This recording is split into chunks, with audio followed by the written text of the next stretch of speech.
I did not have to go on this mission. I was supposed to have the night off. However, my greatest fear in life was not death, but rather my team getting in a firefight without me. So when the mission's task organization roster did not include me, I begged our team sergeant to let me go. After pleading my case, he relented. As we flew over the mountaintops in the dark of night, my legs twitched and hands fidgeted on the back of our Chinook helicopter. When the 3-minute warning was called, I regretted asking to come on the mission and chided myself for not learning my lesson. I had been in this situation before during our last deployment to Afghanistan. My name was left off the roster, I begged to go, the team sergeant let me go, and the mission turned into a 10-hour firefight in 130-degree heat. It was the hardest and most grueling day I spent in Afghanistan, and for a few terrifying, panic-filled hours I thought I was going to die. As the knots in my stomach wound tighter, I promised myself that after this mission I would never pull a stunt like this again. The next time my name was left off the roster, I would gladly accept the night off. The crew called out 1 minute and the engines roared dulled as the pilots prepared to land. I took a knee on the floor and grabbed my safety lanyard. I said the Lord's Prayer, a Hail Mary, and instinctively clutched my chest as I prayed to St. Michael. I had worn a St. Michael's medal every day since I graduated the Special Forces course. However, it fell off on the last mission 3 days prior. 30 seconds was called. The helicopter flared and lowered its backside to the ground. I unhooked my safety lanyard from the floor. The landing jolted me off my knee and into a tangled mess of Afghan commandos that were sent flying from the hard landing. In the chaos and confusion, the selector switch on my rifle went from safe to auto. We quickly gathered ourselves and began shuffling out of the helicopter. And 10 hours later, I met my fate. I was shot in the stomach, and my life changed forever.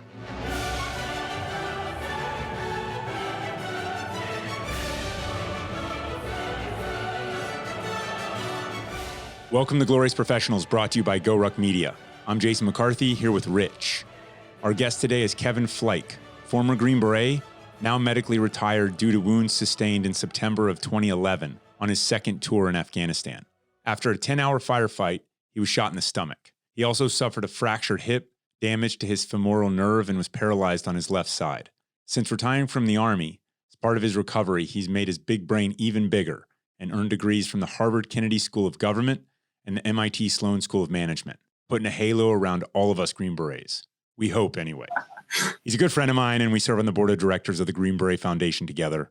Kevin, welcome to the show. Thank you guys so much for having me. It's an absolute honor to be on the show here today. You know, we've had a couple late nights with Green Beret Foundation stuff, and so I've gotten pieces of your story, but I really want to just kind of start at the beginning, and I want to start like how you grew up, what drew you to service, who were your mentors, stuff like that.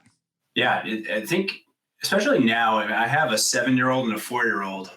So I'm thinking so much more kind of like about my childhood now and what made me really into the person that I am, because I think I'm doing all right. I think my wife is doing even better than me. And so I'm like, well, how do we replicate that and give that to our children here?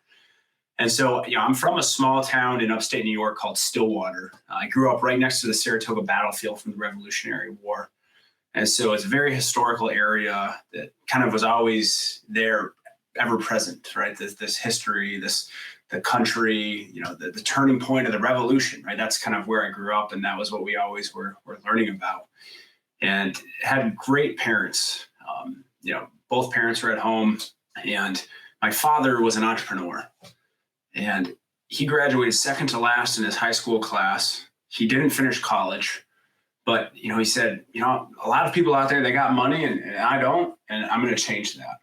And so he just set off kind of with this idea and this mindset of this is my goal. I want to work for myself. I want to make money. I want to change the fortunes in my family. And he just put his head down and nothing was going to stop him. Like he knew he could outwork anybody. So typical entrepreneur, starts 10 businesses and finally 10. Yeah. Different, paving businesses. He used to be a guy who would go to the carnivals and he'd be selling balloons and things like that. He was a carny, right? He loves to joke about these things. Like, cool. He used to go to parades, right? And push a shopping cart around and be selling things out of the shopping cart. And like, typically you would need a license to do it. But, of course he's like, he just shows up without, anything. And, he's doing everything. And like some of my early childhood memories are going to fairs with him, and he's, working these late nights, selling things out of the back of a van to people. And, I can remember that as a very, very young child. So, I remember that those are two of the businesses that he had. So what did that do like at the time, and how has that aged? I mean, you talk about your father working really hard. I mean, is that just, how much more sense does that make now than then? Oh, now it makes a lot more sense to me, in terms of seeing and knowing how hard you have to work to attain big goals. But now that I'm a parent and a husband, I'm like, oh, wow, you have to work really hard. And then you still have all these other factors into it. It's not just about working hard too. And so it's been pretty eye-opening to me, to be able to now be in a position to try to work really hard to achieve my goals. But, to understand, I think, a little bit better about where my parents came from in terms of what they were dealing with, trying to raise a family too. What was the role of your mom? My dad was really, the breadwinner. My mom would support him. She would work for him every once in a while, but mostly, once you have 3 kids and an entrepreneur that's working 80 to 100 hours a week, right? Something's got to give there. And so my mom really was, raising the family while my father was going out and working, these series of businesses. I mean, did he make you kids carnies too, or how did that work? Yeah. So, I mean, that's, when you have a family business, right? I said there's 2 ways it's going to work. There's the one where you're going to get an easy pass and, maybe show up for a cush job. Or there's the one where you're going to get treated like shit because it's the family business and your dad wants to teach you lessons and he doesn't want people to think that he's showing favoritism. So I got the latter there, right? I can remember being 10 years old in my dad's warehouse, and the Little League field is right next to the warehouse. And, we get a 15-minute break at 10 o'clock in the morning. And I mean, I'm not kidding, man. It was 10 o'clock your break starts and 10:15 it ends. And it better not be 10:16. But I would be out there in the summertime and I'd hear the kids playing at the Little League field. And I'm covered in dirt from working and sweating. And I'm like, oh, wow, I really wish I could go out there and play with those kids. But, I'd have to get back into the warehouse. And I hated it, man. I hated the summer times growing up. But looking back on it, that was one of the best things that my parents could have done for me. So did you realize that at all at the time? Did you sort of resent your father at all? Oh, yeah, I certainly did. Went through serious periods of resentment. I mean, nobody wants to be working like that when you're that young. And it was backbreaking labor. I mean, you're lifting boxes for 8 to 10 hours a day, every day, just, probably walking 15 miles in that warehouse there. And so at the time, it's not what I wanted to do. I wanted to be working at a pizza shop or an ice cream thing, having a 1990s after school special summer, right? Not in a warehouse, working all the time there. I guess where I really started to understand the lessons my parents gave me was when I joined the Army. And, I'd gone from private school from the time that I was 12 till I was 22, grew up very wealthy. And I go to basic training and I see people from all walks of life. And I'm like, wow, I can't believe it, right? I can't believe other people like this existed. There's this bubble here in the Northeast. And for me, I think it really hit home for me. I was in the 18 Charlie course, and it's very math intensive, tons of formulas. And, having my educational background, I would spend a lot of time helping a lot of the guys work on the math. I remember teaching one of the guys, I was like, yeah, 1 times 3 is the same as 3 times 1. And he didn't know that. And it baffled his mind. And I took a step back, and I didn't think the guy was stupid by any means, but it just kind of made me say to myself, wow, think of the background that you have and the life your parents provided you. You just had these different opportunities in life that most people aren't afforded. And it made me realize just how incredible my life was and the upbringing was. But I will say, right, when we get to the portion of the course where we're doing construction, the roles are reversed. That guy's teaching me how to hang plywood, and he's looking at me like I'm an idiot because I've never done anything like that in my life. Yeah, I had those same exact moments. I'd been to college and I had this overthinking college brain, right? I knew my multiplication tables, whoop-de-doo, Yeah. Then all of a sudden there's these guys and they're just running circles around me. And not even just in specific instances, but just in overall real world problem solving, which you can overcome a lot of weaknesses if you just commit to kind of, hey, we're out here and there's a tactical exercise like an ambush or a raid or whatever, and you have to lead people and you have to come up with a plan, you know? It was humbling. And it was also one of those instances where I was forced to adapt to their kind of smart as well. And so it made me smarter by making me make decisions faster, or like all of those kinds of things. Like the Army was just an invaluable education. And anybody that kind of doesn't see that because there's not a quote degree attached, I think is missing a big component of what the definition of smart is. Oh, completely agree. And like when I went through training, you think you're just kind of getting training to go to war.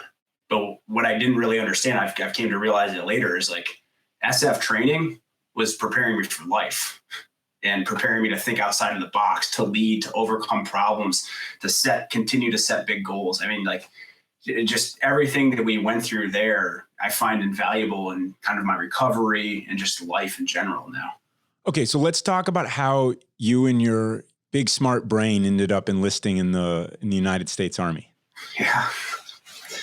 So I mentioned earlier, very fortunate, and was very fortunate to have my parents. They sent me to an all-boys Catholic military school. Similar to spending my summers in the warehouse working for my father, I didn't feel very fortunate at the time. It's the trifecta of all boys Catholic and military. But I went there from 7th to 12th grade. And the message that I took from that place was really like, love God, love country, and put others above yourself. And so that was really ingrained in my mind in this environment. And one day during military science class, and we're sitting there and we get to watch that famous Discovery Channel Navy SEAL Hell Week video, right? And half the class is staring out the window because they're 14 and they don't give a shit. And the other half of the class is like, why would anybody want to do that? And then here's me sitting there be like, that's awesome. I want to do that with my life right there. And so at 14, that kind of just set this fascination with special operations, right? The camaraderie, the barrier to entry, the dangerous missions, just this ability to go out and test yourself. And so that was my fascination, and kind of it was fostered, especially at this, military school. And I started saying to myself, like, this is the way that you can put others above yourself. This is the way that you can serve God, serve country. And 9/11 happens in my senior year. And so all of a sudden it goes from this fascination to a duty to serve. And so I went to college upon graduation at Union College, a small Northeastern liberal arts school. But from first day I set foot on the campus, I'm like, when I graduate, I'm joining the military. I've wanted to do this since I was 14, 9/11's happened, I got to do this. I was a poli-sci major there. And so you can imagine, right, it's 02 to 06, we're talking about this all the time. And at this Northeastern liberal arts school, I was very much in the minority to support both of the wars, and was super vocal about it in my classes. And so it started out as this fascination. It started out as what I felt like my duty. And now I'm like supporting something that has such grave consequences as war. I'm like, look, man, if you don't get out there and put your money where your mouth is, then you're a pretty big hypocrite at this point. It's funny how that does actually motivate you, right? Like if you're going to talk about these things, at least I felt the same way. I mean, I graduated from college and then I was very much for revenge. Yeah. The revenge that was going down in Afghanistan. And there was obviously more to it than just revenge, but that was my motivation. And like, you got to do your part. Right. And I think I remember distinctly in one of my classes, we were talking about Sudan, and one of the kids was continuously advocating, there has to be intervention in Sudan. We have to intervene. So finally I'm like, look, man, if we do put boots on the ground, are you going to join the army and go to the Sudan? And, the person tried to dance around the topic a little bit. I'm like, no, just answer my question. If we go to the Sudan, are you going to join the army to go there? The answer was no. I'm like, all right, so this conversation's over then, right? Like, stop advocating for something like this that has these consequences and not be able to back it up like this. Yeah, there's something about being that age too, like you're a military aged male. I remember, I looked back at what, I'm pointing to my left right now, like what the guys that did before us, and he'll point to the guys who stormed the beaches at Normandy, and there's this call, and part of it is timing. If 10 years later you're going through college and your life is what it is now, what happens? Right? It's a lot harder, Yeah. It's a lot harder. You're 35 and you've missed your date, right? But when I just felt like I was 22 when I graduated college, and I had to go. I had to do something to serve my country.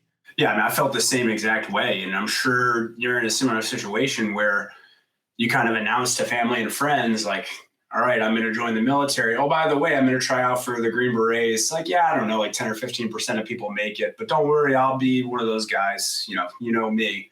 And all of a sudden, everybody starts thinking and telling you what you should do with your life. And, everybody's coming out of the woodwork and can't understand why you want to do this during a time of war. Why do you want to do the special forces? You should go be an officer. You're walking away from a family business that's doing $20 million in revenue a year. Are you crazy? But it's something that when you have that passion, when you have that deep down inside of you, when you know that's exactly what you need to be doing with your life, but like you got to follow that path. And like that lesson was so evident to me after doing it and graduating the Q course. And I just realized in that moment, like I never wanted to not follow my gut, never wanted to not follow my passion, because the last thing I want to have to do is live with the regret of that decision. One of the things I hear you saying, Kevin, is back in those summers when you were slaving away in the warehouse and all the other guys were out there, probably the guy from Sudan was out there playing Little League ball while you were in the warehouse. But your father was instilling in you a spirit. It's kind of an ethereal thing, but it's a spirit of service. It's a spirit of knowledge of what has gone before, what's been in this country, history, all of it combined. But it creates a spirit that drives you to do things like join the Army. You mentioned the fact that when you had decided you were going to join the Army and you announced it. Well, I remember when I did that, there was like a vacuum. There was like dead silence. And I was just getting stares. And then all of a sudden, just like you, people were, oh, well, you should go to college. Because I was working for Pacific Northwest Bell as a cable splicer or a lineman or something at the time. And they said, oh, you've got a great job. You can go back to school. You can go to school nights. You can become an officer. You can do all these wonderful things. No, I didn't want that. I wanted to go serve, and I wanted to serve then. I didn't know what was driving me, but I think I learned later that it came from that spirit of history, of work, of ethical proportions that my family had taught me, my family, my friends, and my mentors. And it really pushed me, just like you got pushed, to do the right thing, even though it was against the flow, if you will, of what people around you thought. Yeah, I completely agree with that. And it's funny because the biggest supporter that I actually had throughout all this was my mother, like the person that you would think would be the biggest attractor. And I think it kind of just goes with everything you were mentioning about kind of this work ethic, the spirit, the history of things. Like kind of like I grew up, my family was the American dream, right? Poor to multimillionaires. And it was a lot of it due to the work ethic and vision of my father. It was also due to my mother's belief in him, that he was going to be able to go out and do this. And then the belief in her children that she installed, like, I believe in your father, and I'm going to install this level of belief in you so that you can go out and achieve these things. Right. And so she would say, like, every day before we left, you're a Flike, you're an achiever, right? Kiss us on the cheek and send us to school. Like you're going to get out there. You're not owed anything. You're going to get after it. You're going to go out and achieve things. In her past life, your mother lived in Sparta. Yeah. All right. So, because I had a similar path, right? I mean, went to college and then enlisted to go into special forces. And that was not a happy moment. I did something a little bit differently. I just didn't tell anybody. And then I told them I'm leaving in 4 weeks or whatever it was. And that 4 weeks was pretty rough, but I think that I spared myself some real build-up stress. So that was probably a good answer. That's a technique. It is a technique. I don't know that there's a perfect one when there's body bags coming home. And I say that with reverence for those who are serving and for, frankly, anyone who's willing to commit to continue to serve our nation when you know that could be your life. Like that could be it. So, you talked about your dad and the influences he had and the influences that your mother had. Can you pick out any other mentors through your school years that you looked at that helped fan the flame, if you will, of your spirit and of your passion to do what you did? I think the comment of, it takes a village is so true. And it'd be tough to pinpoint like one specific person, because the small town that I grew up in was amazing, incredible coaches, incredible teachers. The high school that I went to, there were so many people I looked up to. If I had to boil it down to maybe two people, for high school, I'd pick a coach, my coach Al Rapp. He was my high school football coach for 2 years. We were number 4 in the state in my junior year, number 10 in my senior year. No big deal. Just going to throw that out there. But he taught me a lot about discipline, a lot about pursuing your dreams. He really fed into this love God, love country, put others above yourself. So really owe a lot to him. And another teacher, his name was Jim Ivorone. He was my religion teacher in 9th grade. And really kind of helped me kind of explore and pick apart my relationship with God and service. And so those two men, I'd say for my high school years, were probably the most impactful outside of my parents. All right, now transitioning to the Q course, where it's time to get back to moving boxes and other things for 18 hours a day and whatever the case may be. What was it like for you knowing that you signed up for war and that it was coming? I think for me, was a big driver in signing up. In 2007, I went to basic training in March of that year. I had this great fear that the wars would pass me by. I wasn't going to get my chance to go to war. And so I wanted to get through training as fast as I possibly could to be able to get to, what I viewed as kind of like the pinnacle, right? The Super Bowl, the Olympics. You're training for so long for this thing. Just wanted to get to war as fast as possible. But knowing, right, that as soon as you either graduated basic training or washed out of the Q course or graduated the Q course, no matter what, it was like your reward was always going to be at that time a trip to Iraq or Afghanistan. So for me, that added a significant level, I wouldn't say of urgency, but just you have to take all of this incredibly serious, because very quickly you're going to be applying this in a real world situation. And so I think for me, it just made me take things even more seriously, in a sense of I was going to commit 110% to this. So what was your motivation? I mean, for me, it was revenge. Yeah. And that evolved, right, into sort of service and the guy to my left and the guy to my right. But I wanted to be the dude on the mountaintop hunting bin Laden down. That's what I wanted to do. Yeah. I mean, same thing. And I was in Afghanistan when bin Laden was killed.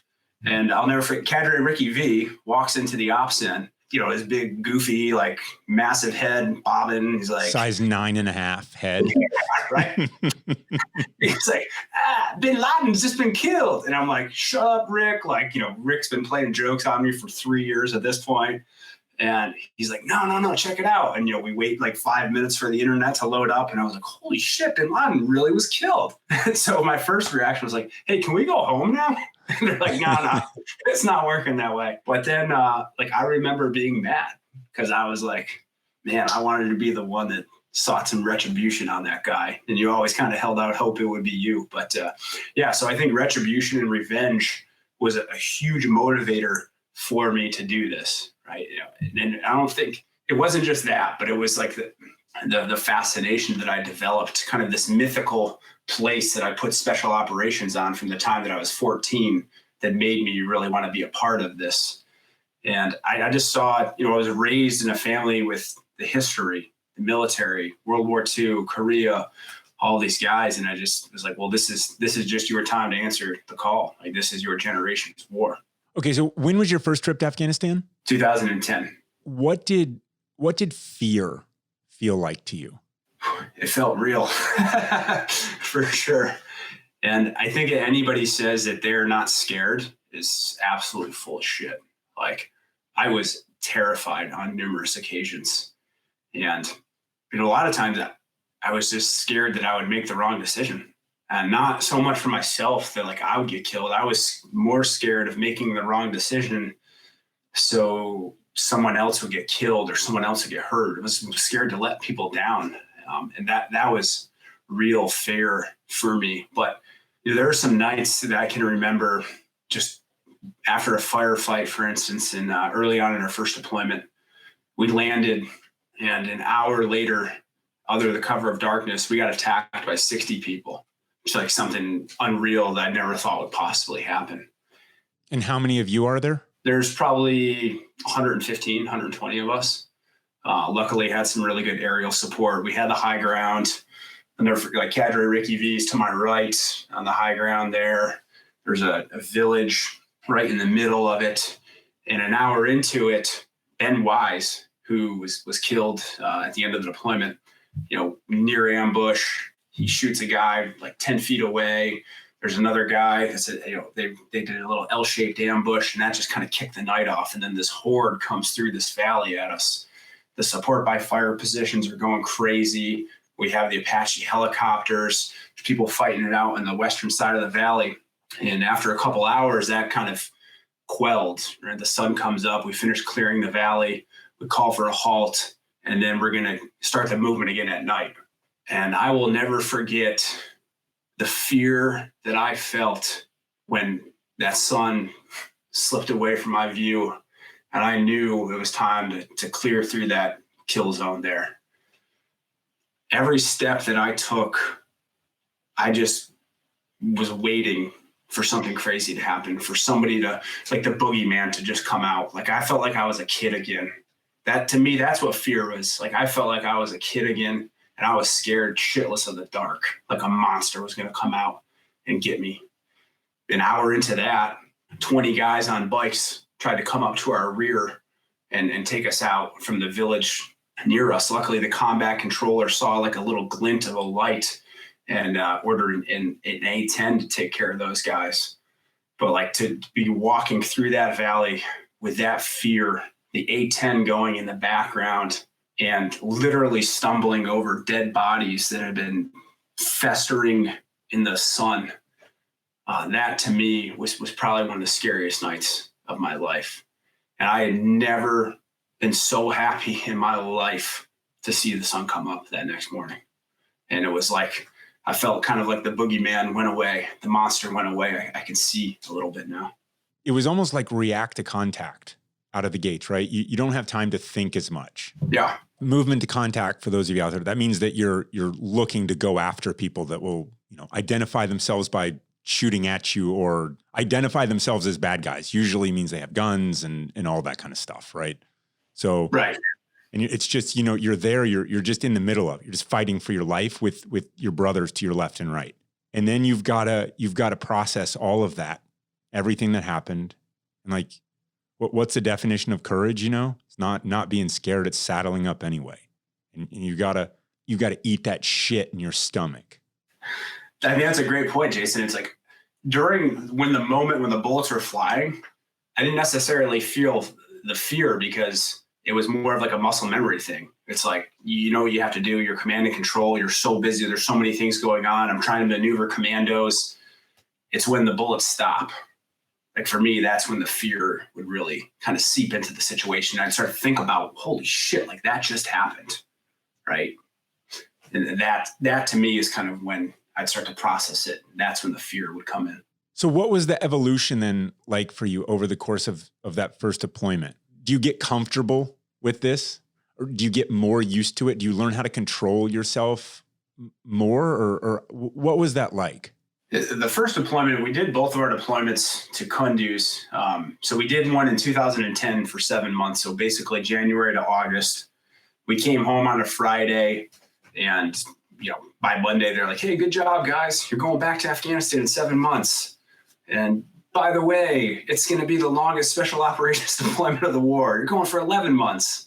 I haven't heard of that till now. Yeah. It was a one-time deal. I think that they realized it was not a very good thing for people's mental state to do. But in the 7 months off, we had to go to Thailand for 5 weeks. We had 2 training iterations. I mean, my team was going to spend 18 out of 24 months in Afghanistan doing movement to contacts with the Afghan commandos, and then spend another couple of weeks. We would only be home for like 3 months in 2 years. So I want to talk about in between your deployments then. Yeah. I want to introduce your wife a little bit into the story and talk about what that was like. Like, how did you two meet? And then we're going to get to the Vibram 5-finger death punch story. Oh, yeah. So my wife, she lived on the second floor of my dorm, and one of her roommates was a friend of mine from home. Lucky her, right? Yeah. A little did she know what she was getting herself into. And, there's 4 good looking women in this room, and those 4 good looking women, I got friends and they're going to be in there. So I was like, all right, I know where I'm going to spend my time here. And so, went up there and kind of, did my assessment of everybody. My wife's a redhead, and it was like, well, I like that quite a bit there.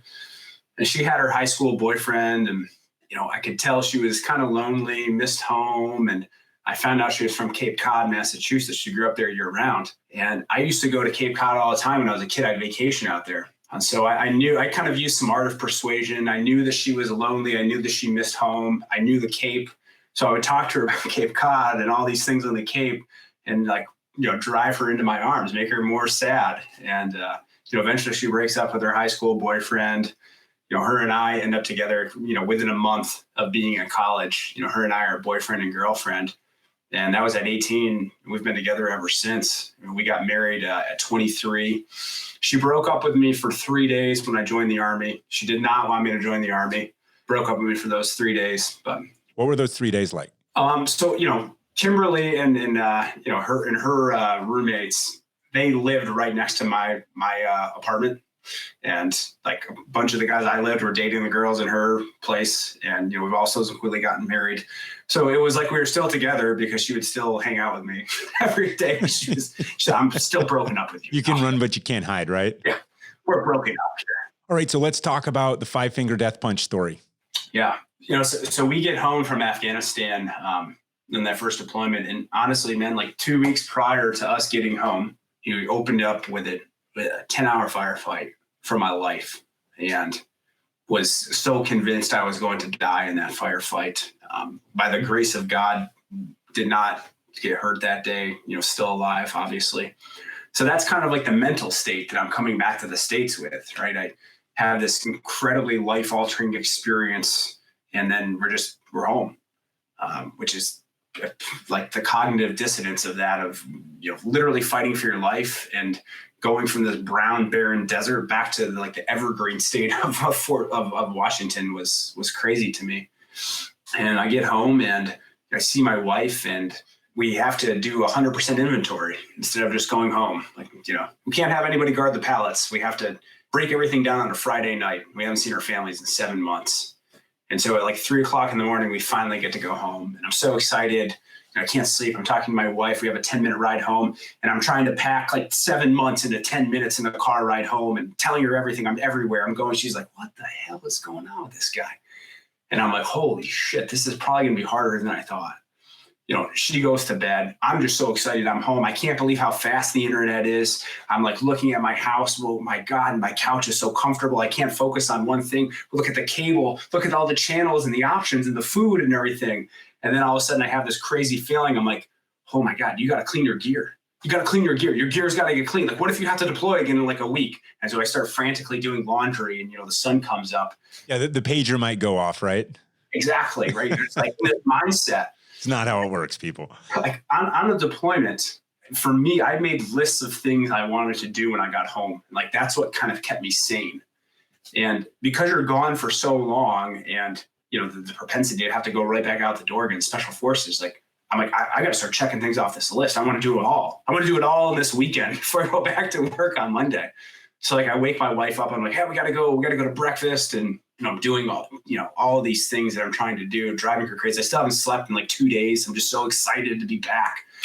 And for some reason, I had these Vibram 5 fingers on my mind. I wanted them so bad from the deployment. I thought about them all the time. And I was like, for some reason, if I just get these Vibram 5 fingers, everything will be right in the world. My fitness levels will go through the roof. I had attached weird hopes and dreams to these Vibram 5 fingers. Somewhere there is a marketer that is just smiling right now. He's like, I got to him. Did their job right there. And a cardinal rule of coming home from deployment is you do not drive for 2 or 3 days at least after it. And so I think, got home on the Friday. On Sunday, I said to my wife, all right, let's go. We're gonna get these 5 fingers here. I called the REI in Tacoma. They're out of my size. I called the REI in Seattle. They got them, but it's getting super close to closing time. And so I'm like, all right, well, let's just go. Let's saddle up. Let's go. I'll drive up I-5. I couldn't wait.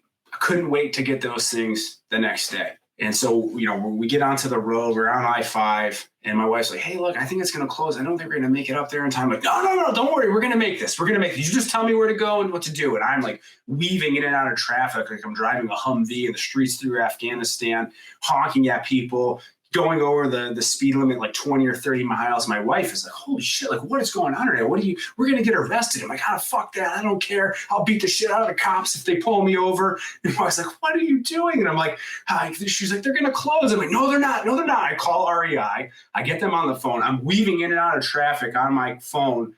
And I'm like, hey, I just got back from Afghanistan. I need you guys to stay. I need to get these vitamin 5 fingers. Like, you guys need to stay up for like 15 more minutes. And they're like, sir, we can't do this. This is the flagship REI. It's a massive, massive place. Like, sir, we can't do that. I'm like, well, fucking I'll be there then. And I speed up even more. And my wife is like sitting in her seat like, holy shit, like even more like, what is going on right now? And then we go past the exit. And as soon as we go past the exit, I'm like, yeah, we're not going to make it. And I just lost it. Like start crying, screaming, punching the steering wheel as hard as I possibly can, yelling at my wife, like, you're the TC, what the fuck are you doing right now? You're supposed to tell me, like, we've just failed this mission here. And she looks at me and she's like, well, who are you? Like, what happened? And like, what is going on with you? And like, I'm crying and I'm like, I don't know. I don't know what's wrong with me right now. And it was a pretty kind of surreal moment of what it was like to come home from a pretty intense deployment and have a pretty good idea that you're going to turn right around and go back and do one. And honestly, that really set the tempo for what my time in between deployments was going to be like between my wife and I. I wish I could say that was kind of the first and last episode of things, but it really kind of started this pattern in which my wife and I called it the dark winter because it was just such a really dark and difficult time for me and in our relationship.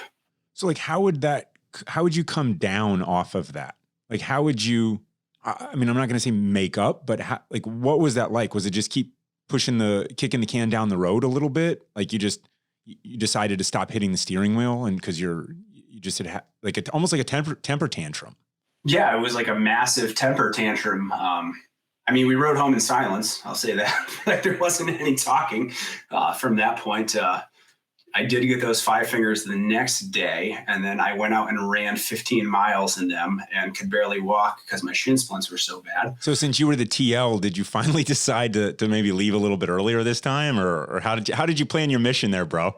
Yeah, there's some better planning there. Yeah. Instead of blaming your 2IC. Yeah. And I think honestly, it was a big wake up call for my wife too, of like, holy shit, like this guy has been through a lot and like, this is what we have coming home. And unfortunately back in 2010, I mean, there really wasn't a lot set up for like spouses and like for us to kind of integrate back in. It was just like, hey, welcome back. Like, good job. You're going back again. And like, I remember sitting in a briefing and they're like, well, for about the amount of time you were deployed, that's about the amount of time it's going to take for you to kind of feel normal again. And we all just started laughing in the room, like, you know who you're talking to? We were deployed for 7 months. We're going back to Afghanistan in 7 months. Like, what do we get to feel good while we walk onto the plane to go back to Afghanistan?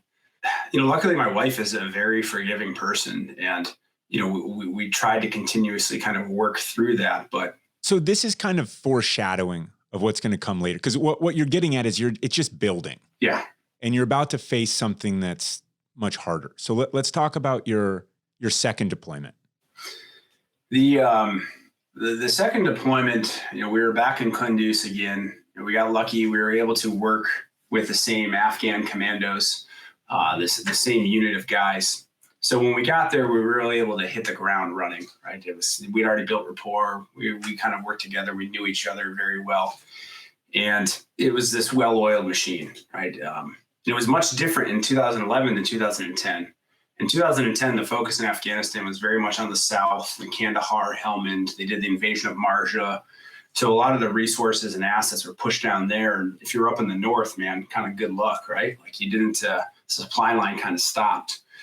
But by 11, there was definitely some folks that really understood that there's a lot going on up here in the north, and we need to pay some more attention to it. So we had a lot more assets, air assets, a lot more resources that we needed. And so kind of with that, the expectations were a little bit greater, I felt like, and our op tempo was significantly higher in 2011 than it was in 2010. And really, we had one commando battalion for all of northern Afghanistan. And so we had to cover an area that was 600 miles tip to tip with these commandos, and really kind of had to pick and choose what areas we were going to focus on. So we spent a lot of that deployment, a lot in Kunduz proper, but we also spent a lot in the northwestern part of the country called Faryab province. There was a SEAL team out there that was embedded in a VSO site. And so we would go out there a lot to kind of clear white space for those guys, go into a lot of the valleys around there. And so 7 months into that deployment, we had orders to do a valley clearing operation in that northwestern part of Faryab province there. The SEAL team out there had just embedded into a new VSO site, So village stability operations. Right. Yeah. And as they embedded in this new site, we were going to do a series of kind of like valley clearing campaigns around this area to give them a little bit of white space. And white space is basically just breathing room. It's kind of an area, a buffer between you and the bad guys there. And so this was a pretty normal mission for us to do at this point. We'd get dropped off at one end of a valley. We'd clear through the valley, go through the series of different mud hut villages, talk to the people, try to understand what was going on in the area, and look for weapons caches. And we get picked up like anywhere between like 1 to 3 days later at the other end of a valley. So pretty routine for us at this point. Like maybe every 1 out of 5 times we get into a firefight. And on this day, it was September 25th, 2011. We get dropped off just before the sun comes up. And as I'm taking my first steps, I had this realization that with every step that I take, like this is the first time I've put my foot on this soil. And the people that we'd be going up against that day know this area like the back of their hand. They've probably left their whole lives in this valley. Some of them maybe have never even left it. And so just as I had that kind of thought, we started clearing through the first set of buildings. And an hour into it, the sun's kind of cresting over the mountains, and AK-47 fire just starts to ring out, and some PKM fire. And one of my teammates in his squad was in a near ambush to the front of us in the valley. And for the next minute, the radios are just going crazy, right? It's kind of the confusion and chaos of the initial part of an attack like that was this just pure chaos. Nobody knows what's going on. Nobody knows where the fire is coming from. You're trying to think about like, what do you need to do? In like a minute's time frame, it seemed like a million different plans were proposed. And you're just trying to figure out where, who needs help? How do we get it to them? And how do we quell this violence as quickly as possible? And so, everybody has the idea of like, hey, this is going to be a really typical react to contact drill. We'll have my buddy, he can throw down that base of fire. I'll push through this location here and we'll eliminate these guys and move on. But ultimately decided, the captain, it's like, we're going to drop on this location, calls in an aircraft. The aircraft delivers its payload. And you think that's it, right? You're going to drop a 500-pound on this location. That's going to quiet the enemy pretty quickly, right? But after the aircraft delivered that payload, it was really kind of just served to embolden them. And so instead of calming everything down, it seemed to kick it up, right? And so for the next 10 hours, we just went back and forth in this valley, through the heat of the day. And, I think people see it like, holy shit, 10 hours. And I'm like, yeah, I know it's not like 10 hours of Black Hawk down and bullets flying every single second. I mean, you'd be out of ammunition in the first 5 minutes of the fight. It's like this strategic chess match in this valley, going back and forth, maneuvering guys. There's points where we kind of called a halt and took a break, and the fighting would pick back up again. And then in that kind of 10th hour, I was on a rooftop, and there was a building to the north of me. Separating us was an open field. And ideally, right, we wanted to drop on this building because we were taking fire from it, but there was nothing on station at the time. So my teammate on the eastern side raises his hand, and he's like, yeah, I'll take it down with my squad. And you can imagine a firefight is already very dangerous, right? But going through an open field like he was going to have to do to get to this compound is like suicidal. So in my infinite wisdom at 27, I said, all right, well, I'll just stand up on this roof and I'll try to draw fire to myself because I think I have less of a chance of getting shot. And my teammates all have the same idea, right? They're taking their VS-17 panels, like a bright colored construction vest, or waving them in the air, trying to, just get this fire to them so they can get across this field. So they make their movement. I stand up. They're literally doing I'm up. They see me, I'm down across this open field, almost like it's like a training thing. And I'm exposing myself. My teammates are exposing themselves. Our positions are getting lit up. It's working. It's working even better than we want it to. My teammate gets into the compound and my team sergeant calls me and he's like, "Hey, you need to get the fuck off that roof right now." And so I look down at the guys that are with me, the Afghans, and I was like, "Look, if we don't get off this roof, we're going to get fucking shot." And those guys didn't speak any English, but man, they knew what I was saying because they practically jumped off of that roof when I told them that. It's the fastest I'd seen those guys move in 2 years. And I was the last guy off the roof. I went around the corner of the building. We were taking fire from a dry riverbed to the front of us. And to get to it, we'd have to walk down a slope. And so I'm trying to use this walk to formulate a plan, from the back of the building to the front of the building and say how I'm going to reorganize my squad, go down the slope and, potentially start getting into some hand-to-hand here. And I get to the front corner of the building, and I want to take one last look before I start to move forward and expose myself, kind of move out like this for a couple seconds. And next thing you know, it just felt like a sledgehammer came up and hit me in the stomach as hard as I possibly could. And then what? So from there, I'm suspended in midair, and next thing you know, my body slams off the ground, and the pain that I felt was so intense that I was like, "Man, I think you just been shot," And I'm trying to keep myself conscious because I've never felt pain like this in my entire life. So are you the only American with your squad? Yes. Okay, so that's not ideal. Right, but that's typically how we would roll a lot of times. You only have so many Americans to go around with you. I'm not questioning your tactics. I'm just saying when you get shot, that's not ideal. No, definitely not. But I think in this moment, it was an absolute testament to everybody that interacted with me from the first day that I joined the Army. Right? Because when you're in a stressful situation, you revert back to what you know. And because of the people from day one teaching me the right thing, I reverted back to what I knew, and it was in my life hung in the balance. It was the right thing. Right. So I keep my composure. I start to tell myself to control my breathing. And then I crawl back. I put my headset on, call my teammates, let them know my location, that I'd been shot, grab my tourniquet, because I think I have this pain in my left leg, thinking I'd gotten shot in the leg too. And when you think you get shot in the leg, you're like femoral artery, right? So I grab the tourniquet and I start patting up and down my left leg. And I'm like, "Kevin, you got a couple minutes to live, bud. We got to get this going here." And I do this a couple of times and I can't find it. There's no blood, right? So I'm like, well, I didn't get shot in the leg. But as I pad up a little bit more, I see just a little bit of blood on my t-shirt. And that's kind of where the bullet went in, just probably about 2 inches below my body armor. And I realized there's nothing I can do. The pain is so intense. I'm still trying to keep myself conscious here.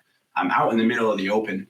There's nothing I could do but lay there. And a couple of minutes went by, but it felt like years at that point where you're just sitting out in the open during a firefight. And I get back on the radio. I call my teammates again. I'm like, "Hey, look, man, this is fucking serious." And I'm not editing my, this is what the calls are, right? Like, dropping a lot of F-bombs and stuff. And like, "You guys need to get to me, man." And the fight had really picked up at that point. And so they were pinned down by some pretty heavy volumes of fire. They were trying to get to me. And after I get off the radio that second time, I look up and, the mission statement of the Green Berets is "De oppresso liber," right? To free the oppressed. And when I got off the radio that second time, like DOL, De oppresso liber, like that was in my face, because a guy that I had spent almost 2 years training, an Afghan soldier, runs out into the open. He risks his life in this firefight, grabs me by my gear, bullets are flying around us, and drags me behind cover behind the building. And like in that moment right there, like the Green Beret mission to me made absolute complete sense. And any questions that I possibly had about what I was doing in Afghanistan or the time and effort that I put into the situation was answered completely in that moment there. So he gets me behind the building, and my teammates begin to flood in. People are working on me frantically, and people are going up to the medic in the background, and they're saying, "Hey, is Kevin going to make it or not?" And he's like, "I don't know. It looks pretty bad." Little did they know, I could hear them while I'm on the ground, it's like getting worked on. It's funny now, right? Yeah, I wanted to hear then, right? Yeah. But the guys who hadn't paid me a compliment in years were kind of coming up to me and telling me they loved me and some tears in their eyes. And I'm like, all right, well, this is it, man. Like, you've had some close calls before, but you've cashed in all your chips here.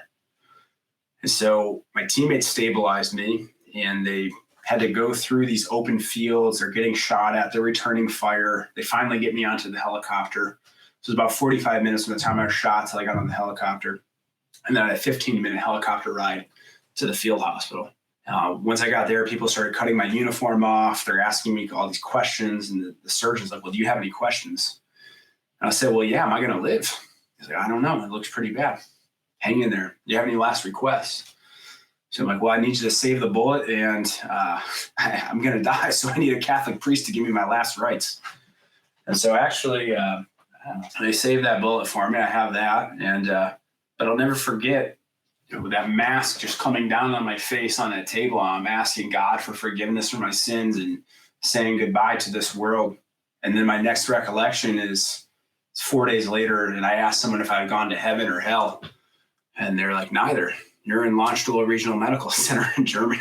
So kind of like a purgatory situation there. So real quick to go back, didn't you have a picture of you and your wife as well? I did. I had a picture of my wife, and I carried it in my body armor through both deployments. And I didn't use it in that moment there, but the prior deployment, when we got into a 10-hour firefight, and I got trapped on a mountaintop, like on my first deployment, I was trapped up there with a squad of commandos. And I remember pulling that picture out and looking at it and saying, like, this is the last time I'm going to see my wife. And I actually kind of used it as a way to boost morale a little bit. I crawled to each one of the commandos, and, while we're trapped on this, and I showed them the picture. And I was like, "Oh yeah, this is my wife and everything. Like, don't worry about the fact that it's 130 degrees and there's a high potential for us to get killed here at any moment." So, Because Kimberlee's going to be real motivating to them, right? yeah.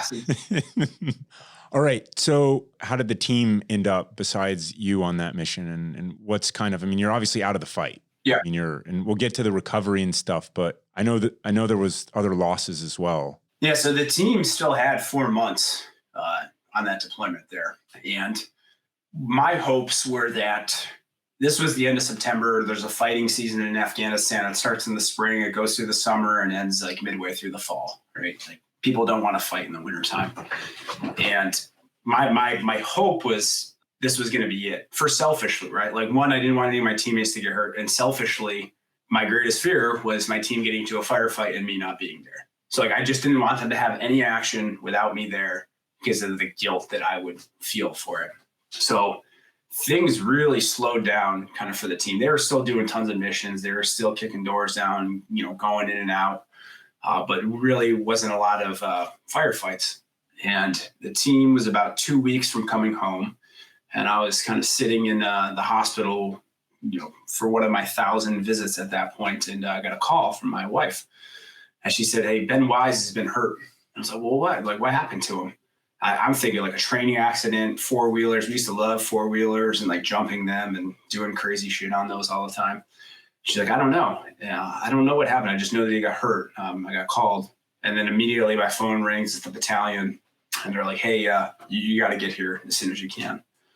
And so, with about 2 weeks before the team was supposed to come home, Sergeant First Class Ben Wise, he sustained kind of multiple gunshot wounds, a lot of trauma to his body. He got hurt on January 9th, and for the next 6 days, struggled and battled through endless surgeries, numerous blood transfusions, and ultimately died on January 15th in Germany. And the team came home about 2 weeks after that. But, Ben was the second boy in his family to die in Afghanistan. His brother Jeremy was his Navy SEAL. He died contracting for the CIA at Fort Chapman. And to receive that type of news kind of 2 weeks before the team was supposed to come home. I also found out at that time too that I was going to need to have a major extensive experimental surgery at the Mayo Clinic in Minnesota, kind of all at the same time. Was a very, very devastating moment there for me. How much guilt did you feel? Immense amount of guilt that I feel like I've recently really began to kind of like forgive myself and tell myself it's not your fault, right? I used to spend so many nights on my couch with like a drink in my hand and tears on my face, especially early on during the recovery, kind of just questioning God. Like, we had 3 guys get killed on the deployment and a 4th guy killed himself as soon as we got back. And I'm just wondering, like, why? Like, why did those guys pay the ultimate sacrifice and I didn't? And like, I'm suffering right now. I'm hurting. My body hurts like hell. I can barely walk. I have no clue what the future holds for me. Why? Why is all of this happening to me? So it was very hard, especially in the initial stages. And I mean, we're, 9 years removed, and it's still something that I think about, and I've like recently allowed myself to let it go, right? And have like a memory without emotion is wisdom. And that's what I'm trying to have a lot of these memories be, not just be like so emotional, tangible things that are so poignant to me, but have them be these memories and these learning experiences and these lessons, but still allow me to kind of go forward in my life. So how far along are you? I think I'm a lot farther along than I was originally. I still think that there's some work for me to do and something I kind of work on every single day. One of the things that, you see my office right here, I had an epiphany the other day. I was like, man, you have degrees from Harvard and MIT. They're somewhere in your basement. You don't even know where they are. But yet you have your 2009 Filipino JSET certificate on the wall, bud. Like, it's all about priorities, bro. I was like, maybe throw some other stuff up on the walls there. Maybe like, I got this picture I'm going to put up right here. It's my first Go Ruck event there in Colorado. So that's going to go up there. But I think like even recognizing things like that were a big step for me there. So I want to go back to Kimberlee. Yeah. I want to go back to what we were foreshadowing before, the 5-finger death punch, the temper tantrums. Yeah. And then you want to think about how much stuff got piled on top of that.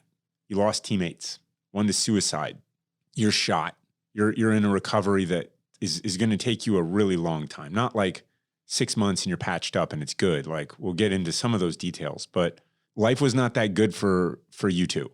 Like, imagine that, right? Like, you're in a terrible spot personally and your marriage isn't in a very good spot. And yeah, my marriage was like disintegrating in front of my face. And this was all happening even before I got shot, right? We jokingly refer to that 7-month period as the dark winter in between deployments. It started with the vibrant 5-finger thing, and there's so many other things that happened. The amount of drinking that was done was just crazy. I used to say like my wife and I were just like drinking buddies rather than husband or wife. And, I was the one dragging her down with me. And I think she was kind of just doing it to somewhat be a part of my life. So I think things were starting before that, because I couldn't be home. I couldn't mentally be home because I'm like, dude, you got to go back to Afghanistan. Again, if you let yourself down, you let your guard down, you're going to let your teammates down, somebody's going to get killed, right? So I couldn't do that. And then you go back on this deployment, and it's a violent deployment, right?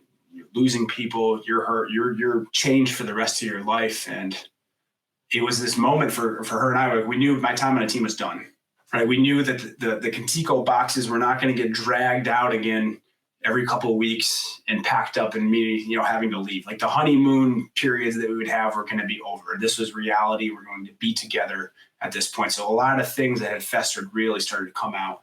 And so within, a week or two of being out of the hospital, she's giving me a sponge bath. And I'm like, look, do you want to just get a divorce here? And my wife is tough, man. She's stubborn. She's a New Englander. She's held this thing together. So her response was, no, asshole, I'm giving you a fucking sponge bath right now. If I wanted a divorce, do you think I'd be doing this? Like, were you serious? I was dead serious, man. Like, how much time did you spend thinking about that? Probably a couple like weeks at that point. And it was for a couple of reasons, right? It was like we had grown apart quite a bit. And when you're not growing, you're not together, you're growing, and you're typically growing apart. And essentially, like, we had these emotional barriers up with one another because we could never depend on one another because we were always gone apart from each other. So like, that's just how we kind of knew how to live our lives. And you have all these issues that kind of festered and coming up. And then I see myself as like this guy, I'm a cripple, like I can't walk, the road to recovery is going to be terrible. And there's this part of me that was saying, like, I don't want to drag her down in this whole process. Like, I want her, like, I feel like I had dragged her down enough already, and I didn't want to drag her down anymore. And so that was a big impetus for me, I think, to throw that out there. Thank God she said no, because I don't know what would happen to me. So how do you start to kind of turn this around, right? Because look, I mean, let's fast forward to where we are now, right? I mean, you still have a switch, right? It's like you're never not a Green Beret. Yeah. You can't ever take that out of yourself. And yet you're doing really well. You seem good. You seem happy. Your kids, like, you're mobile. You're out kind of finding new challenges. You're working. You're productive. But let's not pretend it just all of a sudden one day it's like, oh, okay, you don't want to divorce me. Okay, cool. Like, I guess we're good then, right? Guess this is the happy ending, right? Right. It's like there's pills and there's booze and there's, addiction and there's survivor's guilt and there's rock bottom low ass moments on a couch crying. All of these things. I mean, some of those I know happen, but I can, those are normal, right? Those are normal when you go through the kind of stuff that you've been through, that a lot of us have been through. Right. And like, what's kind of the progression in all of this? So I think it's in that really difficult year, I think of like 2012 into 2013, it's three things I encourage everybody to do when they're going through difficult times, personally, professionally. Ask for help, receive help, and give help, right? Pretty early on, I realized like there was something up and I wasn't gonna be able to get out of this on my own. So I sought out the psychologist from the 1st Special Forces group. That was my first incident of like really starting to try to take my mental and emotional health seriously. I asked for help. 6 months after that surgery, I'm still on pills, right? I left the Mayo Clinic and I was on 12 pills of Dilaudid, 12 Percocets, and 2 Valium, right? 26 pills a day. The surgery was so extensive, I needed it. But after a while, that kind of became my crutch. It was, 2, 3, 4 pills a day. Couldn't let those go. My wife sits me down, right? Here's my wife again, right? Saving the day, being stubborn. And she's like, look, man, is this what you're going to do with the rest of your life? And then she pulls out the trump card and she's like, you think this is any way to honor Ben Wise?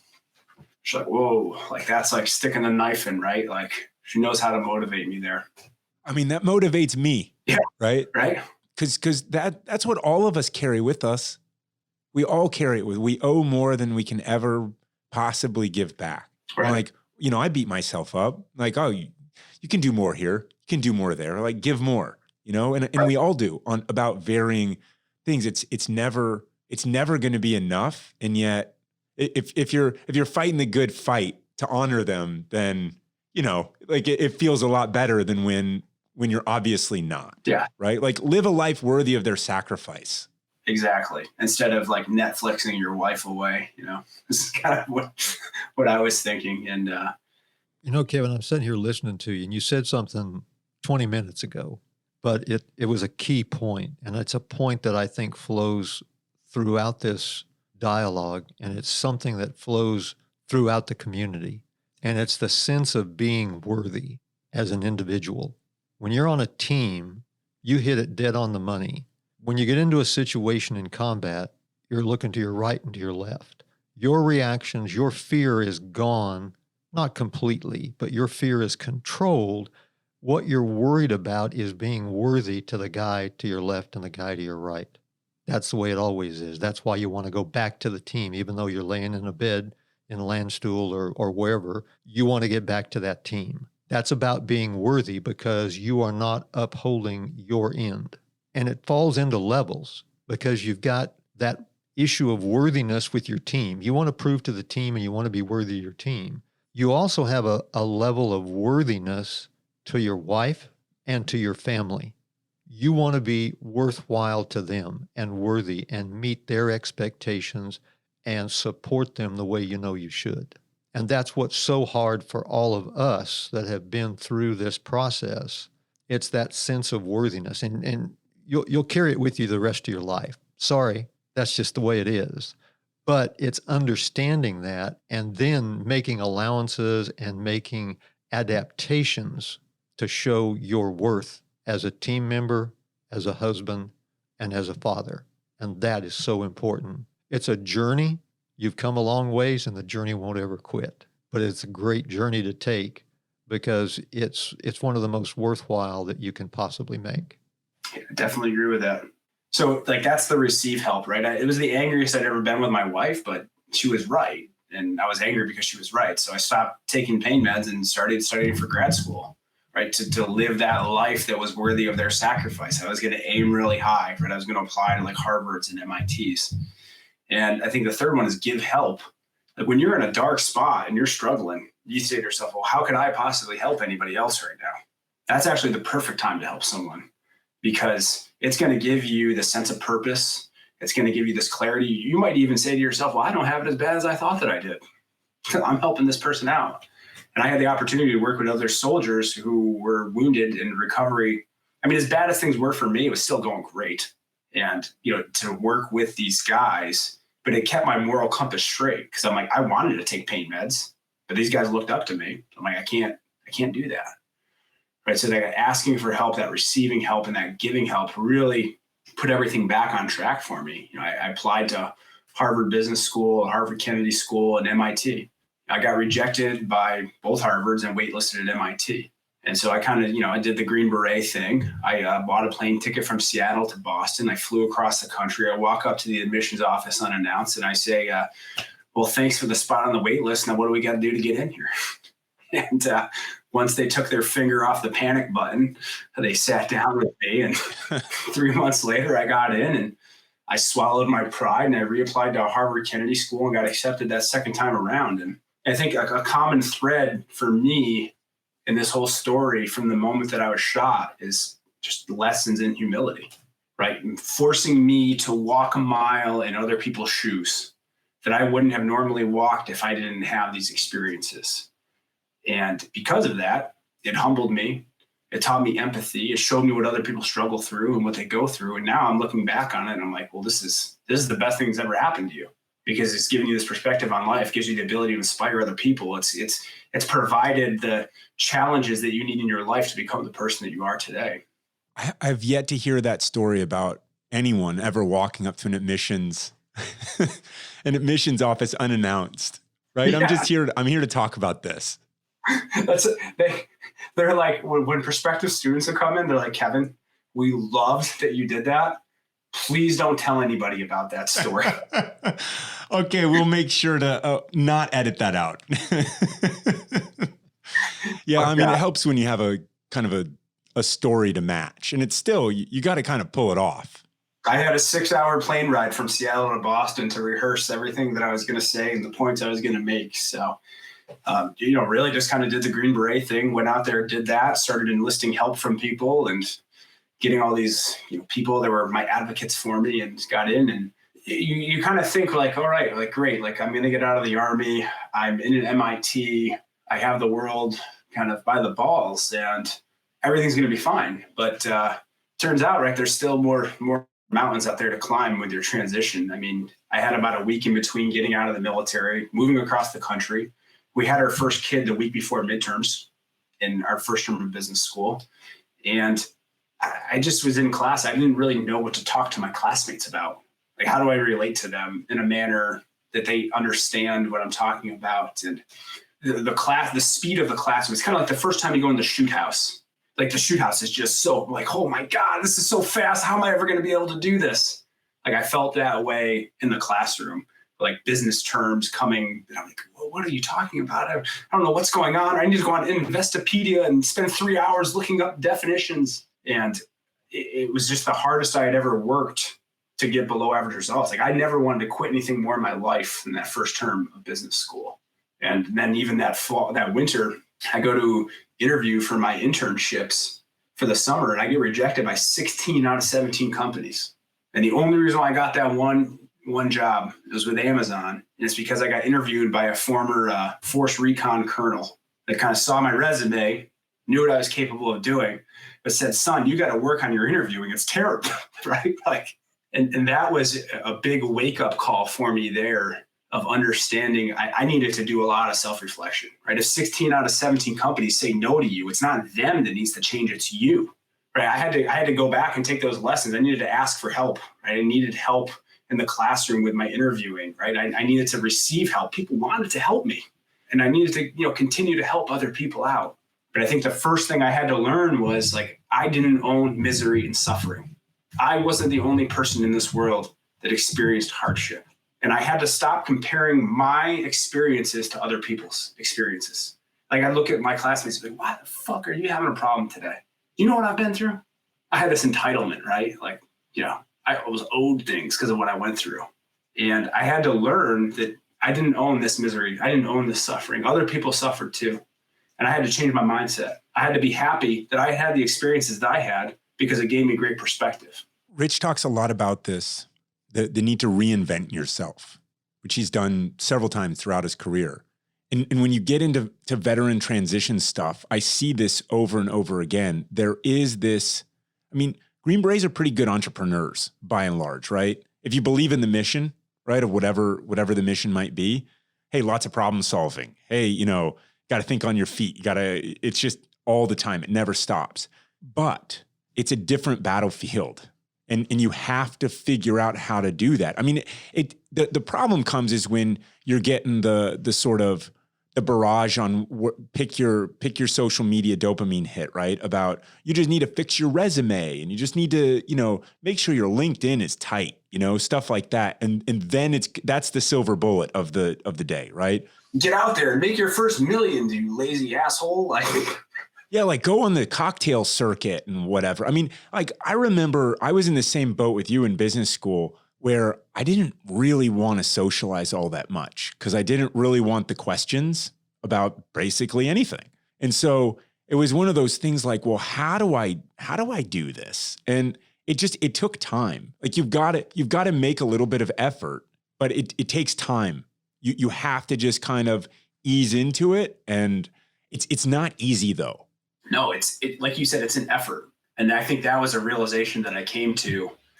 I was for you kind of physically, mentally, emotionally, right? If you want to continue to get better, you're going to have to work at it. It's just like anything in life.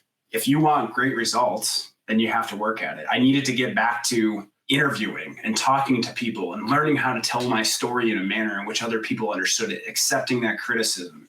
I needed to put the self-work in. I needed to do my yoga, my meditation, my gratitude journaling, all of these things it was going to kind of allow me to let go of some of the demons. And I think it's a point I want to make here too. When I was going through that kind of 2012, 2013, really dark times, really uncertain for the future, Jason, you were a person that I looked up to. I didn't know you back then, but I saw everything that you were doing with Go Ruck. My first reaction was, this guy is insane. He's getting people to go rucking. This guy's nuts. I love this guy. I love how he's doing it. God bless him. He's going to learn from this and come up with another idea and hit it big with that one. But I looked at you and I'd read a lot about you and all right, Georgetown MBA, and he's starting a company, a former Green Beret. And I'm like, this is what you can be if you don't give up.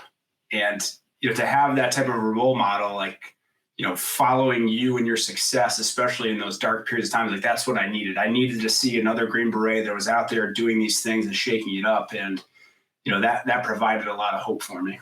Well, don't feel bad, Kevin. We've all had the same thoughts about Jason when we first meet him.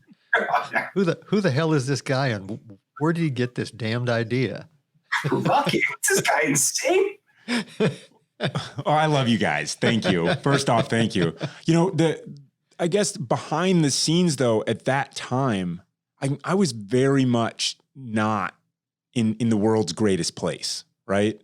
It was just kind of keep moving forward, keep giving back, keep trying to honor my roots. I I don't seek approval very often, right? I don't just throw out blanket, because I think it's a terrible way to live your life, where if you're out in the world hoping that the world is going to validate your every movement or your every action, like, don't give the world that kind of power over you. Now, the people that do have that kind of power over me are the Special Forces community, my family, right? Especially, the more personally close within those, right? Like Emily, huge sway. Rich, huge sway. You, other Green Berets that I know, that I trust, that I respect, that I believe in, right? Opinions really, really matter to me. And at that time, it wasn't perfect. It wasn't like, oh, I've got this all figured out now. It was just a slow, steady process of bringing people together in the real world and exercising. And there was social fitness to it. There was kind of, oh, let's pick a great challenge and let's do that together. It was a different way to give back that was my own kind of therapy from various degrees of loss that I'd experienced as well. And so, thanks again. Sorry, we got a visitor. If you want to say Yeah, hello. we want to say hello. Hey, you want to say, what is that right there? What's on his shirt there? Go Rock. Yeah, That's Go Ruck, says America. that's right. Were you carrying your Go Ruck bag this weekend? Did we go for a ruck this weekend? Yeah. That's right. Yeah. Was that fun? You like outdoor time with Dad? So the family that rucks together stays together. Yeah, that's pretty great. All right. Hey, Sig, I'll be out in a little bit. Okay. Just a few more minutes with Dad. We'll wrap it up. All right. So it's been a long journey. I mean, I feel like Kimberlee's been your rock. Still is. She's getting her PhD right now, and part of the reason why I got 2 masters because she had 2. I had to keep an even playing field, but I'm calling it a PhD. We're done. This is it. She's better than me. I admit it. She wins, and she was always winning, but now you accept defeat. Yeah, I just did. 36. I'm humble now. All right, so let's kind of transition to Green Beret Foundation, other ways to give back, because this is one of those kind of continuations, right, of serve others. And you think that you're not worthy, to go back to Rich's kind of, we're always going to be through that. And people start to, the older you get and the more that you sort of do outside of just your past, right? Keep reinventing yourself. You'll get a phone call every once in a while and it's like, hey, would you like to do this? Or, hey, would you like to do that? And I remember one of the guys on the GBF board, it was a couple years before you came on. He's like, do you want to join the GBF board? And I'm like, like, you guys got someone better, right? There's always, oh, I'm sure you've got someone better lined up. And, it's a rewarding thing. I mean, over 60% of special operations casualties since 9/11 have been Green Berets. Like, think about that. That means all the SEALs, Delta Force, Marine Special Operations, MARSOC, all of the PJs, the Air Force, stuff like that. I mean, they're 60% are Green Berets. And there's just a lot of deployments. They've been the workhorses. We've been the workhorses of special operations since. And so the other part is that you say yes. If someone's like, can I nominate you for this? It's like, sure, if you guys are stupid enough to vote me in, then cool.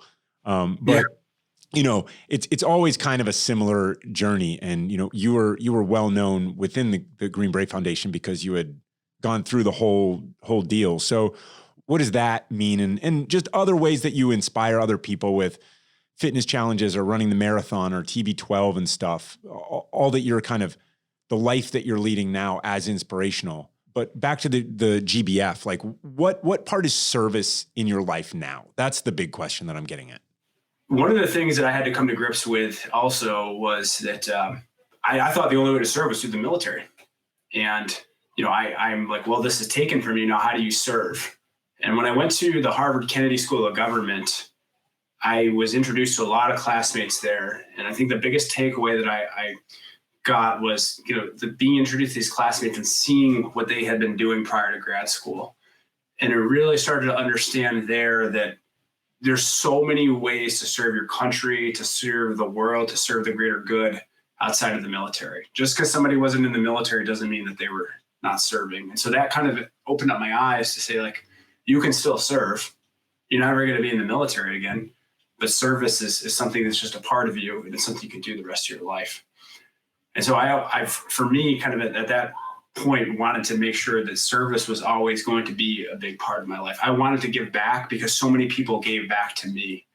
I'm where I'm at in my life right now, not purely because of me, but thousands of people that gave back to me. And I wanted to make sure that when other Green Berets or service members came back in the condition that I was in, especially, that they knew that there was people out there that had their back. Like the Green Beret Foundation was always one phone call away from me. Anything my wife and I needed, they were there for us. And to have that level of support, it takes a level of stress off of you, right? So that you can go back to focusing on your life, to healing, to focusing on your marriage and not worrying about some of these little things there. And so for the rest of my life, I want to continue serving in some capacity, kind of always helping people out. And it's, taking the form of being on the board right now. Also have the opportunity to keynote speak kind of throughout the country, try to use my social media as a form of service to everyone. All right. So I got my last question for you, which is basically like, what's your advice to the next generation, right? We talk about glorious professionals, right? Those kinds of people of diverse backgrounds, a little bit different at times, develop their trade, and then they serve a cause greater than themselves. And what's your advice? I think my greatest piece of advice that I can give to the next generation is fail early and often. Get out there and get after it. You're going to make mistakes. Like, just completely get that into your mind and don't let that stop you. Go out there, get after it, make those mistakes, but most importantly, learn from those mistakes. Right? Try not to make that same mistake twice. And the earlier you can do that, the earlier you can adopt the mentality, you're going to really start to understand there's really nothing you can do. Because most people will just not go out and do things because they're afraid of what the outcome is going to be. They're scared. They're scared of making a mistake. But if you do that so many times, or you just keep making mistakes and you're learning from those mistakes and you get better and you're pushing yourself even more, like what you're going to be able to achieve in your life is going to be remarkable. Kevin, you've been through such a journey, you, your family, your team, your friends. But one quote that you had just really stands out to me, and that is, an experience is worth nothing unless you share it. And I think that is so accurate and true. It doesn't have to be a good experience. As a matter of fact, sometimes bad experiences are the best teachers. Now, we don't wish that on anybody. We certainly don't wish what happened to you on anybody. But for you to bring out that experience and share it is so important. And that's service. That's serving the community, it's serving the nation, and it's serving a global community. And I think that is so important. I appreciate it. Thank you guys so much for having me on the show here. Now, and go enjoy your T-Swift ice cream party. Oh, yeah. We got a lot of dancing to do here. Yeah, mix it up. Yeah. All right, man. Go have fun. Thanks for your time. Later. Have a good one. Bye. All right. Well, Kevin's at the dance party. It's just me and you now, Rich. The ice cream party. Yeah. Is that a good dude or what? Oh, he's a great guy. He is a great guy. And for all that he's been through, all that his family's been through, he has such a great attitude about helping others. That is so important in his life. And you hear that as you talk to him. He's still a team member. Yeah, he's not on a team. He's not on an ODA right now, but he's still a team member. And he always will be. And that attitude, that positive movement forward, he's not going backwards ever. He's going forward.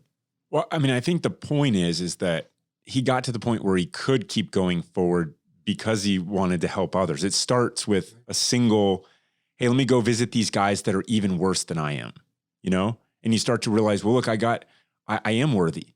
Yeah. There comes a realization.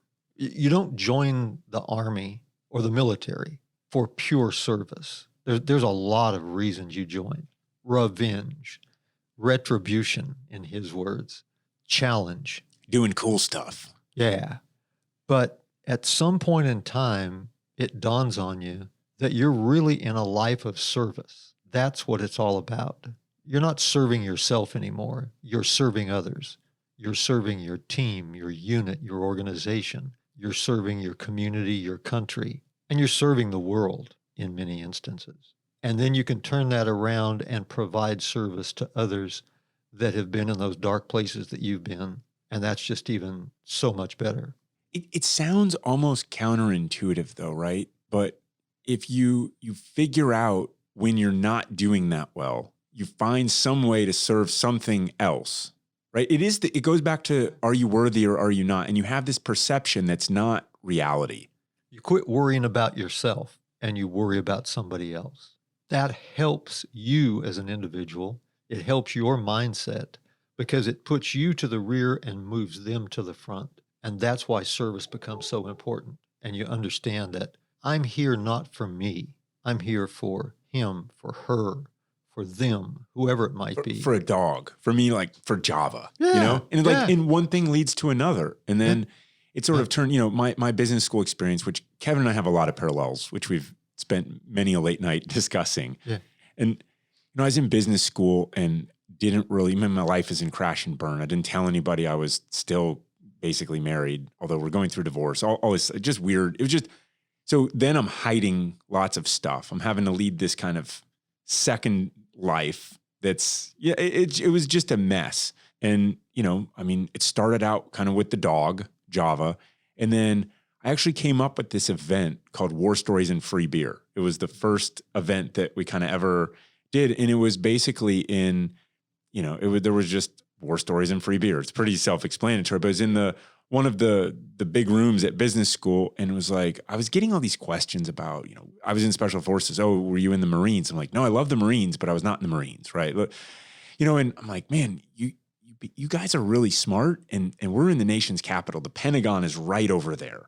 And we kind of need to know these things. And you don't have any idea what you're talking about. Your life is so much different than mine.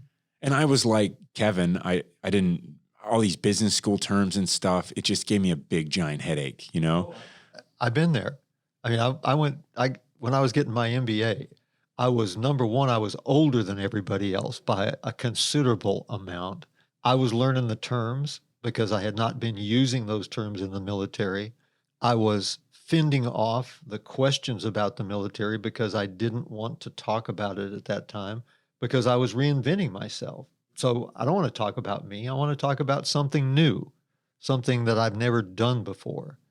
And so same issues. The mistake you make when you try to reinvent yourself or when you're forced to reinvent yourself is you think that you have to just cut it loose. Right. Like, oh, this passing, like those are your roots. You can't, no matter what, you can't run away from them. It's still you. Yeah. It's still you, no matter what you do. But you have to process how you're going to deal with them. And what I've found is that we kind of all need to, and this isn't just for military folks, we need to kind of take it a little bit easier on ourselves. Yeah. Like give ourselves just a little bit of time. Some time and some effort to it. Mm-hmm. You have to put effort towards it. You have to think about how you want to address your previous self, because it's a major part of you, whatever you've done. And then how are you going to go forward? So what do you want that narrative to be of where you were and where you're going? How do they juxtapose each other? Yes.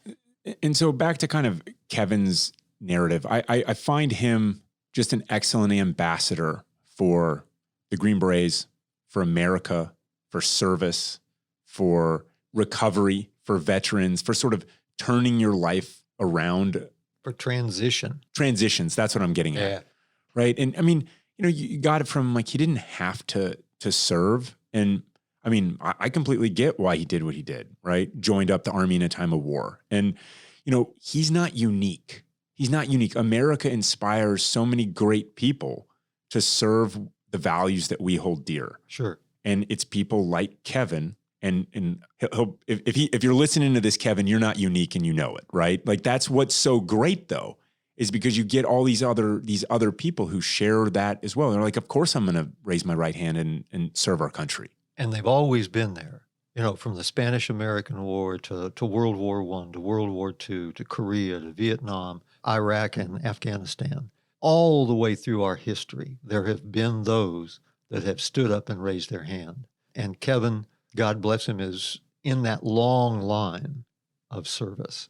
And so, he has a lot to say. He has an important perspective and he's good.